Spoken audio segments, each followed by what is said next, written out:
Foxconn நிறுவனத்தின் முதலீடு தொடர்பான அன்புமணியின் குற்றச்சாட்டிற்கு அமைச்சர் டி.ஆர். ராஜா விளக்கம் அளித்துள்ளார். பாக்ஸ்கான் நிறுவனம் தமிழ்நாட்டில் 15,000 கோடி ரூபாயில் முதலீடு செய்யவிருப்பதாகவும் இதன் மூலம் 14,000 பேருக்கு வேலை வாய்ப்புகள் உருவாகும் என்றும் தமிழக அரசு அறிவித்தது.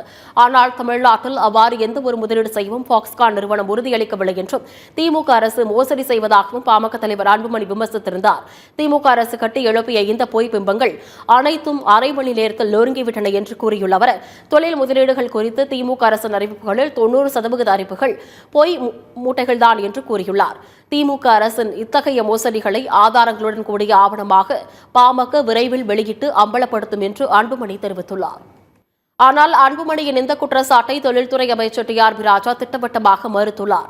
தமிழ்நாட்டு இளைஞர்களுக்கு எப்போதெல்லாம் வேலைவாய்ப்பு உறுதி செய்யப்பட்டு நல்லது நடக்கிறதோ அப்போதெல்லாம் சிலர் அரசியல் காழ்ப்புணர்ச்சி காரணத்தினால் அந்த வேலைவாய்ப்பில் விளையாடுவதை வாடிக்கையாக வைத்துள்ளனர் என்று குற்றம் சாட்டியுள்ளார். ஒருவர் தனது குடும்ப சண்டையில் உள்ள வன்மத்தை தமிழ்நாட்டு இளைஞர்களின் எதிர்காலத்தில் கொட்டி தீர்க்கிறார் என்று டி.ஆர். ராஜா விமர்சித்துள்ளார்.